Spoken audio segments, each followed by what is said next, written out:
Sir exam date ഒക്കെ വന്നിട്ടുണ്ട്, പഠിക്കാൻ നല്ല ആഗ്രഹമുണ്ട് സാറേ. പക്ഷേ പഠിക്കാനിരിക്കുമ്പോൾ എന്തൊക്കെയോ ചിന്തയാണ്, പഠിക്കുന്ന കാര്യങ്ങൾ തലയിൽ കയറുന്നില്ല, പഠിക്കാൻ ഒരു താല്പര്യമേ വരുന്നില്ല, ഒരു സീരിയസ്നെസ് സാധനം എനിക്ക് വരുന്നില്ല. ഇങ്ങനെയൊക്കെ ചിന്തിച്ചിരിക്കുന്ന ആളാണെങ്കിൽ ഞാൻ ഈ പറയാൻ പോകുന്ന ഒരു മിനിറ്റ്, ഇപ്പോൾ ഞാൻ ഇനി മുതൽ പറയാൻ പോകുന്ന ഒരു 1-2 മിനിറ്റ് നിങ്ങൾ ശ്രദ്ധയോടുകൂടി കേട്ടിരിക്കാം. നിങ്ങളുടെ ജീവിതത്തിൻ്റെ കഴിഞ്ഞുപോയ കാലത്തെപ്പറ്റിയും വരാനിരിക്കുന്ന ചില കാര്യങ്ങളെപ്പറ്റി ഞാൻ ചെന്ന് ബ്രീഫായിട്ട് പറയാൻ വേണ്ടി പോവാം. നമ്മുടെ പ്രായം, നമ്മുടെ ഏജ് വെച്ചിട്ട് ഓരോ ഏജിലൂടെയും നമ്മൾ കടന്നു പോകുമ്പോൾ നമ്മുടെ ജീവിതത്തിൽ ഉണ്ടാകുന്ന പ്രധാനപ്പെട്ട ചില മാറ്റങ്ങളുണ്ട്. ശരിക്കും ഞാനിവിടെ നമ്മുടെ ജീവിതത്തെ ഒരു ഫസ്റ്റ് ഹാഫും സെക്കൻഡ് ഹാഫാക്കി എടുക്കാൻ പോവാം. ഫസ്റ്റ് ഹാഫും സെക്കൻഡ് ഹാഫും ശരിക്കും നമ്മുടെ ജീവിതം സ്റ്റാർട്ട് ചെയ്യുന്നത്, എസ്പെഷ്യലി ഒരു വിദ്യാർത്ഥി എന്ന രീതി നിങ്ങളുടെ ജീവിതം തുടങ്ങുന്നത് ഒരു 4 വയസ്സിലായിരിക്കും. ഒരു 4 വയസ്സ് മുതൽ 10 വയസ്സ് വരെ നിങ്ങളുടെ എഡ്യൂക്കേഷൻ്റെ, നിങ്ങളുടെ പഠനത്തിൻ്റെയൊക്കെ തുടക്ക കാലഘട്ടത്തിലാണ്. നിങ്ങൾ അവിടെ പല കാര്യങ്ങളും, ബേസിക് കാര്യങ്ങൾ പഠിക്കുകയാണ്. ഒരു സ്കൂൾ എങ്ങനെ ബിഹേവ് ചെയ്യും, അക്ഷരങ്ങൾ പഠിക്കുകയാണ്, പ്രധാനപ്പെട്ട സയൻസിനെ പറ്റി പഠിക്കുകയാണ്, അല്ലെങ്കിൽ മാത്സിനെ പറ്റി പഠിക്കുകയാണ്. എല്ലാത്തിൻ്റെയും അടിസ്ഥാനപരമായ ബേസിക് കാര്യങ്ങൾ നിങ്ങളിങ്ങനെ പഠിച്ചു തുടങ്ങുക. നിങ്ങളുടെ പാരൻസിൻ്റെ വലിയൊരു കൈത്താങ്ങിൽ, വലിയൊരു പിന്തുണയിലാണ് ആ കാലഘട്ടം നിങ്ങൾ ഇങ്ങനെ കൊണ്ടുപോകുന്നത്. അത് കഴിഞ്ഞ് നിങ്ങൾ ഏകദേശം ഒരു 10 വയസ്സ് മുതൽ 15 വയസ്സ്, അതായത് നിങ്ങളൊരു SSLC 10ാം ക്ലാസ് വരെ നിങ്ങൾ എത്തുന്ന ഒരു സമയമുണ്ട്. വീണ്ടും നിങ്ങൾ പിന്നെന്താ പറയുക, വീണ്ടും ഒരു 5ാം ക്ലാസ്സൊക്കെ കഴിഞ്ഞ് നിങ്ങൾ ഒരു UP സ്കൂളൊക്കെ ഒന്ന് എത്തി വീണ്ടും പഠിക്കുന്ന കാര്യത്തൊക്കെ ഒന്നുകൂടി പഠിക്കാൻ നിങ്ങൾ ആരംഭിച്ചു. അങ്ങനെ നിങ്ങൾ എവിടെ എത്താണ്, നിങ്ങൾ ഒരു ഹൈസ്കൂൾ കഴിഞ്ഞ് ഒരു SSLC ഒക്കെ കഴിയാൻ വേണ്ടി പോകുന്നൊരു പ്രായത്തിൽ നിങ്ങൾ എത്തുക. അത് കഴിഞ്ഞ് നിൽക്കുന്ന ഒരു പ്രായമുണ്ട്. ആ പ്രായത്തിലിപ്പോൾ നിങ്ങൾ നിൽക്കുന്നത്, ആ പ്രായമാണ് ഈ പറഞ്ഞ 15 മുതൽ 17 വരെ. അതായത് നിങ്ങളുടെ ടീനേജിൻ്റെ, നിങ്ങളുടെ കൗമാരപ്രായത്തിൻ്റെ ഏറ്റവും അവസാന ഒരു കാലഘട്ടത്തിൽ നിങ്ങളിങ്ങനെ നീക്കൊടുക്കുക, അല്ലെങ്കിൽ അതിൻ്റെ പീക്കിലേക്ക് നിങ്ങൾ നീക്കൊടുക്കുക. അപ്പോൾ ഈ ഒരു കാലഘട്ടത്തിൽ നിങ്ങൾ മനസ്സിലാക്കിയ പല മാറ്റങ്ങളായിരിക്കും. 4ാം വയസ്സിൽ നിങ്ങൾ ആരംഭിച്ച നിങ്ങളുടെ പഠനം 17 വയസ്സ്, ചിലപ്പോൾ നിങ്ങൾക്ക് 16ഓ 17ഓ വയസ്സെത്തി നിൽക്കുന്ന ആൾക്കാരായിരിക്കും അല്ലേ. ആ ഒരു പ്രായത്തിലേക്ക് നിങ്ങൾ എത്തി നിൽക്കുമ്പോൾ ഇവിടെ വെച്ചിട്ടാണ് നിങ്ങളുടെ ജീവിതത്തിൻ്റെ ഫസ്റ്റ് ഹാഫ് അവസാനിക്കുന്നത്. എന്താ ഞാൻ സ്ഥലങ്ങൾ അങ്ങനെ പറയാൻ കാരണം മറ്റൊന്നല്ല, ഇനിയുള്ള നിങ്ങളുടെ ജീവിതമാണ്. ജീവിതത്തിൻ്റെ പല ജീവിതമുണ്ടല്ലോ. നമ്മൾ ഇത്ര നേരം ഈ ഒരു 4 വയസ്സ് മുതൽ 17 വയസ്സ് വരെ നിങ്ങളുടെ വിദ്യാഭ്യാസത്തിൽ നിങ്ങൾ പഠിച്ചത് എങ്ങനെ പഠിക്കാമെന്നുള്ള, എന്തൊക്കെയാണ് പഠിക്കേണ്ടത്, എങ്ങനെ പഠിക്കാം എന്നതിൻ്റെ ബാലപാഠങ്ങൾ പഠിച്ച് നിങ്ങൾ മുന്നോട്ട് പോയ സമയം. എന്നാൽ ഇനിയുള്ള നിങ്ങളുടെ ലൈഫിൻ്റെ സെക്കൻഡ് ഹാഫിൽ നിങ്ങൾ പഠിക്കാൻ വേണ്ടി പോകുന്നത് സ്കൂൾ അക്കാഡമിക്സിന് അപ്പുറത്തേക്ക് ജീവിതം നിങ്ങൾ പഠിക്കാൻ വേണ്ടി പോകുന്നത്. അക്കാഡമിക്സ് ഒരു സൈഡ് നമ്മളെ കൂടെ ഉണ്ടായിരിക്കും. അതിൻ്റെ കൂടെ എങ്ങനെയാണ് ഞാൻ ജീവിക്കേണ്ടത്, സമൂഹത്തിൽ ഞാൻ എങ്ങനെ ജീവിക്കണം, എനിക്ക് ജീവിക്കാൻ എന്തെല്ലാം ഏണിങ്സ് വേണം, ജീവിതം എന്ന് പറഞ്ഞാൽ എന്താണ്, ജീവിത യാഥാർത്ഥ്യം എന്താണ്, ഇതിനെപ്പറ്റിയൊക്കെ നിങ്ങൾ സീരിയസ് ആയി മനസ്സിലാക്കാൻ വേണ്ടി പോകുന്ന കാര്യം. അപ്പോൾ നിങ്ങൾ പലരും വിചാരിക്കും, ഹാൽ സാർ എന്തൊക്കെ പറഞ്ഞാൽ ഉണ്ടോ, അതൊക്കെ ഉണ്ട്. ആ ഒരു കാലഘട്ടമാണ് നിങ്ങളുടെ ഫസ്റ്റ് ഹാഫ് അവസാനിക്കുന്ന, സെക്കൻഡ് ഹാഫിന് തുടങ്ങുന്ന. ഫസ്റ്റ് ഹാഫ് നിൽക്കുന്ന ഒരു സാധനം നിങ്ങളുടെ 17 മുതൽ ഒരു 23 വയസ്സുണ്ട്. എന്താ 17 വയസ്സിൻ്റെ പ്രത്യേകത? നിങ്ങൾ 17 വയസ്സാകുമ്പോഴത്തേക്ക് നിങ്ങൾ +2 ഏറെക്കുറെ നിങ്ങൾ കഴിയാനായിട്ടുണ്ട്. അതായത് നിങ്ങളിപ്പോൾ നിൽക്കുന്ന കറക്റ്റ് ഏജ് 17 വയസ്സ് മധുര 17 എത്തിക്കുക നിങ്ങൾ. ഇനി നിങ്ങൾ അങ്ങോട്ട്, ഇനി നിങ്ങളുടെ ജീവിതം എന്ത്, നിങ്ങൾ ചെയ്യാൻ പോകുന്ന പ്രൊഫഷൻ എന്ത്, നിങ്ങൾ ചെയ്യാൻ പോകുന്ന ജോലി എന്ത്, നിങ്ങൾ ചെയ്യാൻ പോകുന്ന, അതായത് അക്കാഡമിക് വൈസ് നിങ്ങളുടെ ഏറ്റവും വലിയൊരു നിങ്ങളുടെ തെരഞ്ഞെടുപ്പിൻ്റെ സമയമാണ് ഈ ഒരു സമയം.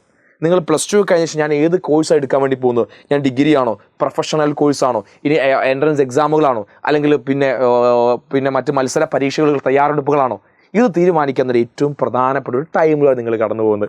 ഈ സമയം കഴിഞ്ഞാൽ ഒരു ബുദ്ധിമുട്ടെന്നറിയോ, ഈ സമയത്ത് പലരും ആലോചിക്കും, എനിക്ക് വലിയ മാർക്കൊന്നുമില്ല, എന്നെക്കൊണ്ട് പഠിക്കാനൊന്നും കഴിയില്ല, ഞാൻ വല്ല ജോലിക്ക് പോവാം. ഓക്കെ, നിങ്ങൾ പോയിക്കോളൂ. അങ്ങനെ നിങ്ങൾ തൽക്കാലം +2 കഴിഞ്ഞ് നിങ്ങൾ ജോലിക്ക് പോവാണോ, നിങ്ങളൊരു ദിവസത്തെ വരുമാനം 500 രൂപയാണെന്ന് വിചാരിക്കാം. 500 രൂപയാണ് നിങ്ങൾ ചെയ്യുന്ന ജോലി.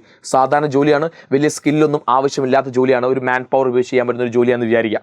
നിങ്ങൾ ആലോചിച്ച് നോക്കൂ, ഒരു 10 വർഷം കഴിഞ്ഞാലും നിങ്ങളുടെ കൂലി എത്രയായിരിക്കും? നിലവിലെ മോണിറ്ററിൽ വരുന്ന മാറ്റം കാരണം കൂടി ചിലപ്പോൾ ഒരു 700 രൂപ വരെ ചിലപ്പോൾ എത്തിക്കാണും, അല്ലെങ്കിൽ ഒരു 800 രൂപ വരെ ചിലപ്പോൾ എത്തിക്കാണും. അതിൽ കൂടുതൽ ഈ പണത്തിന് വലിയ മൂല്യം കൂടാൻ പോകുന്നില്ല. ജീവിത യാഥാർത്ഥ്യങ്ങളെ പറ്റി മനസ്സിലാക്കി നമ്മൾ ആലോചിക്കുക, അന്ന് ഞാൻ പഠിച്ചിരുന്നെങ്കിൽ ഇന്നത്തെ എൻ്റെ ജീവിതം ഒന്നുകൂടി മെച്ചപ്പെടുത്താമായിരുന്നല്ലോ. ആ തീരുമാനം എടുക്കേണ്ട ഒരു സമയമാണ് ഞാൻ പറഞ്ഞ നിങ്ങളെ ലൈഫിൻ്റെ ഫസ്റ്റ് ഹാഫിൽ നിൽക്കുന്ന സമയം. +1 +2 നിങ്ങൾ എങ്ങനെ നന്നായി പഠിക്കുന്നു, അത് കഴിഞ്ഞ് നിങ്ങൾ ഏത് കോഴ്സാണ് നിങ്ങളുടെ കരിയറിൻ്റെ ഫസ്റ്റ് സ്റ്റേജിൽ നിങ്ങൾ എടുക്കുന്നത്, അതാണ് നിങ്ങളുടെ ലൈഫിനെ മുന്നോട്ട് നയിക്കുന്ന കാര്യം. ഒരു സംശയവുമില്ല. ജീവിതത്തിൽ വിജയിച്ച ആളുകളോട് നിങ്ങളൊന്ന് ഇരുന്ന് സംസാരിച്ചാൽ 90% ആളുകളും പറഞ്ഞ ഉത്തരം ഇതായിരിക്കും. എന്നാൽ രണ്ടാമത് ഞാൻ പറഞ്ഞല്ലോ, 23 മുതൽ 27 വരെ വയസ്സുണ്ട്. ജീവിതം എന്താണ്, ലൈഫ് എന്താണ്, നിങ്ങൾ പഠിക്കുന്ന ലൈഫ് എന്താണ്. 23 വയസ്സാകുമ്പോൾ നിങ്ങൾ ഏറെക്കുറെ ഡിഗ്രിയും PG ഒക്കെ കഴിഞ്ഞ് നിങ്ങളൊരു ജോലി വേണം എന്ന് ആഗ്രഹിക്കുന്ന ഒരു സമയം. അതായത് നിങ്ങളെ പഠനം ഏറെക്കുറെ കഴിഞ്ഞൊരു സമയം. നിങ്ങൾ പഠിക്കാൻ പോയിട്ടില്ലെങ്കിലും 20 മുതൽ 27 വയസ്സിനിടയിൽ നിങ്ങളൊരു ജോലിയിൽ നിർബന്ധമായി നിങ്ങൾ പ്രവേശിച്ചിരിക്കണം. കാരണം നിങ്ങളെ പോറ്റി വളർത്തുന്ന പാരൻസ് ഉണ്ടല്ലോ, തുടക്ക സമയത്ത് നിങ്ങൾക്ക് കൈത്താങ്ങായി നിന്ന, നിങ്ങൾ ഒന്ന് വീഴുമ്പോൾ നിങ്ങളെ കൂടെ നിൽക്കുന്ന ഒരു പാരൻസ് ഉണ്ടായിരുന്നല്ലോ, അവരൊക്കെ ഒരു വാർദ്ധക്യത്തിലേക്ക് പോകുന്നൊരു സമയമാണ് ഈ ഒരു സമയം. നിങ്ങൾ യുവത്വത്തിലേക്ക് പോകുന്ന സമയമാണ്. അധ്വാനിച്ച് നല്ല പൈസ ഉണ്ടാക്കാൻ നിങ്ങളെ കൊണ്ട് കഴിഞ്ഞില്ലെങ്കിൽ നിങ്ങളെ കണ്ണീരൊപ്പിയവരുടെ അവർക്കൊരു താങ്ങായി തണലാവും നിങ്ങൾ കഴിച്ചപ്പോൾ നിങ്ങൾ അവർ ബാധിതവരായി പോകും. അപ്പോൾ അവിടേക്കൊന്നും എത്തണമെങ്കിൽ ഫസ്റ്റ് ഹാഫ് നമ്മൾ ക്ലിയർ ചെയ്യണം. പിന്നെ ജീവിത യാഥാർത്ഥ്യങ്ങൾ തിരിച്ചറിഞ്ഞ ഈ സെക്കൻഡ് ഹാഫ് ഉണ്ട്. ആ സെക്കൻഡ് ഹാഫാണ് ഞാൻ ഈ പറയുന്ന 30 വയസ്സിന് ശേഷം. നിഹാൽ സാറേ 30 വയസ്സിൽ എത്ര വർഷമാണ് നിഹാൽ സാറേ? വർഷങ്ങൾ പോകാനൊന്നും ഒരു പണിയില്ല മക്കളെ. ഈ 30 വയസ്സാകുമ്പോൾ നിങ്ങളുടെ ജീവിതം ഏതെങ്കിലും നിങ്ങൾ ചെയ്തുകൊണ്ടിരിക്കുന്ന കാര്യം നിങ്ങളുടെ ജീവിതത്തിൻ്റെ ഏറ്റവും പ്രധാനപ്പെട്ട ഏണിങ്സ് വരുമാന മാർഗമായി മാറിക്കാണും. സോ ഇതെല്ലാം തീരുമാനിക്കുന്ന ആദ്യത്തെ ഫസ്റ്റ് ഹാഫ് ആരംഭിക്കുന്ന പ്രായത്തിൽ, ദിവസത്തിൽ, സമയത്തിലാണ് നിങ്ങളിപ്പോൾ നിൽക്കുന്നത്. അതാണ് ഈ പറയുന്നത് നിങ്ങളുടെ +2 പരീക്ഷ എന്ന് പറഞ്ഞാൽ. ഞാൻ എന്തിനാ ഇത്രയും പറഞ്ഞു ചോദിച്ചാന്നല്ലോ, ഇപ്പോഴും ചില ആളുകൾ പറയുന്നത് എന്നെ കൊണ്ട് പഠിക്കാൻ പറ്റുന്നില്ല, എന്നെ കൊണ്ട് അതിലേക്ക് എത്താൻ പറ്റുന്നില്ല. ഇവരൊക്കെ ആരാണ് ശരിക്കും നമ്മളെ സ്വയം ഒരു ഇഷ്ടമില്ലാത്ത, നമ്മളോടൊരു സ്നേഹവും ഇല്ലാത്ത, നമ്മൾ നാളെ നല്ലൊരാളായി കാണുന്നൊന്നും ആഗ്രഹിക്കാത്ത അങ്ങനത്തെ ഒരു മനസ്സുണ്ടല്ലോ. ആ മനസ്സെന്നാണ് ഈ ഒരു ചിന്ത വരിക. ഞാൻ പഠിച്ചിട്ടുള്ള കാര്യം എന്നെ കൊണ്ട് പഠിക്കാനൊന്നും ആവില്ല, എന്തൊരു പഠിക്കാൻ, എനിക്ക് ഹാർഡ് വർക്ക് ചെയ്യാനൊന്നും വയ്യ. ഈ ഒരു ചിന്ത ഉണ്ടെങ്കിൽ മക്കളെ ജീവിതത്തിൽ വിജയമില്ലടാ. ഹാർഡ് വർക്ക് ചെയ്യാതെ ഒരു ബിസിനസ് നിങ്ങൾ ഭാവി തുടങ്ങാൻ നിങ്ങൾ ആഗ്രഹിച്ചാലും അതിന് മുകളിൽ ചിലപ്പോൾ രാപ്പകലില്ലാതെ നിങ്ങൾ അധ്വാനിക്കേണ്ടി വരും. ഉറക്കമൊഴിച്ച് പല കാര്യങ്ങളും തീരുമാനമെടുക്കാൻ വരും, നിങ്ങൾ പല കാര്യങ്ങൾ ചെയ്യേണ്ടി വരും. ഇന്ന് നിങ്ങൾക്ക് ഏറ്റവും സിമ്പിൾ ആ ഒരു കാര്യം പഠിച്ചെഴുതാൻ, പരീക്ഷ എഴുതാൻ നിങ്ങളെ കൊണ്ട് പറ്റിയില്ലെങ്കിൽ അത്തരം വലിയ കാര്യങ്ങൾ എങ്ങനെ നിങ്ങളെ കൊണ്ട് പറ്റുക? നമ്മളെ പ്രതീക്ഷ നമ്മൾ എന്തെങ്കിലുമൊക്കെ നാളായിട്ട് കാണണമെന്ന് ആഗ്രഹിക്കുന്ന കുറേ ആളുകളുണ്ട്. ഞാൻ ഈ പറഞ്ഞ കാര്യങ്ങൾ, ജീവിത യാഥാർത്ഥ്യങ്ങളെ പറ്റി നിങ്ങളോട് പറയാൻ കാരണം നിങ്ങൾ കുറച്ചും കൂടി വലിയ കുട്ടികളാണ്. ഞാൻ ഈ കാര്യം SLCയിലെ കുട്ടികളോ 9ാം ക്ലാസ്സിലെ കുട്ടികളോ പറഞ്ഞിട്ട് കാര്യമില്ല, അവർക്ക് ഇത് അറിയില്ല. അവർ ജീവിതത്തെ പറ്റി പഠിച്ചു വരുന്നു. പക്ഷേ നിങ്ങൾ ജീവിതത്തിലേക്ക് കാലെടുത്ത് വെക്കാൻ നിങ്ങളുടെ 18 വയസ്സ് പൂർത്തിയായി അടുത്തൊരു വലിയ കോഴ്സ് എടുത്ത് കോളേജ് ലൈഫിലേക്ക് നിങ്ങൾ പോകാൻ പോകുന്ന ആളുകളാണ്. ജീവിതത്തെ പറ്റി ഒരു ഐഡിയ നമുക്കില്ലെങ്കിൽ എല്ലാം കഴിഞ്ഞു പോകും. ഇപ്പോൾ ഇത്രയും ഞാൻ പറഞ്ഞതെന്ന് എന്തെങ്കിലും ഒരു പോസിറ്റീവായി കാര്യം നിങ്ങൾ കിട്ടിയിട്ടുണ്ടെങ്കിൽ വീഡിയോ പോസ്റ്റ് ചെയ്യാൻ, നിങ്ങൾ താഴെ കമൻറ്റ് ചെയ്യുക. നിങ്ങളിപ്പോൾ നിലവിലെ പഠനത്തിൻ്റെ സ്ഥിതി എന്താണ്? പഠിക്കാൻ തുടങ്ങും നിഹാൽ സാറേ, ഞങ്ങൾ പഠനം കണ്ടിന്യൂ ചെയ്യും, ഇത്ര പോർഷനൊക്കെ ഏറെക്കുറെ ഞാൻ സെറ്റ് ചെയ്ത് വെച്ചിട്ടുണ്ട്, ഞാൻ എന്തായാലും പഠിക്കും. നിങ്ങളെ കമൻറ്റ്സ് എനിക്ക് താഴെ കാണണം. കാരണം ഓരോ കുട്ടികളുടെയും നിങ്ങളുടെ അഭിപ്രായങ്ങൾ പറയും, ബാക്കിയുള്ളവർക്ക് അതൊരു മോട്ടിവേഷൻ ആയിരിക്കും. അപ്പോൾ അത് നിങ്ങൾ താഴെ കമൻറ്റ് ചെയ്യുക. ഇനി ഞങ്ങൾക്ക് എന്താ നിങ്ങൾക്ക് ചെയ്തു തരാൻ സാധിക്കുക? ഓൾറെഡി നമ്മുടെ കോഴ്സ് റൺ ചെയ്തുകൊണ്ടുണ്ട്. നിങ്ങളുടെ ലൈവ് ക്ലാസ്സുകൾ വരുന്ന തിങ്കളാഴ്ച മുതൽ ഞങ്ങൾ സ്റ്റാർട്ട് ചെയ്യും. ഇത് ഞാൻ ഭയങ്കരമായ മോട്ടിവേഷനോ ഭയങ്കരമായ സൗണ്ട് മോഡുലേഷനോ ഒന്നുമല്ല. ജീവിത യാഥാർത്ഥ്യങ്ങളെപ്പറ്റി എൻ്റെ ക്ലാസ് കാണുന്ന, എൻ്റെ ശബ്ദം കേൾക്കുന്ന എൻ്റെ മക്കൾ ജീവിതത്തിൽ എവിടെയും പരാജയപ്പെടരുത്. നിങ്ങൾ ശ്രദ്ധിക്കേണ്ട ഏറ്റവും പ്രധാനപ്പെട്ട ഒരു സമയത്തോടെ നിങ്ങൾ കടന്നു പോകുന്നത്. ആ ശ്രദ്ധ, ആ ഒരു സമയം നിങ്ങളെ കൂടെ വേണം. ഹയർ സെക്കൻഡറിക്കാരാണ്, +1 +2 സമയമാണ് ജീവിതത്തിലെ പ്രധാനപ്പെട്ട ഒരു സമയം തന്നെ. അതൊരു മാറ്റമുള്ളൊരു ചേഞ്ചുമില്ല. അപ്പോൾ എൻ്റെ മക്കൾ നന്നായി പഠിക്കുക.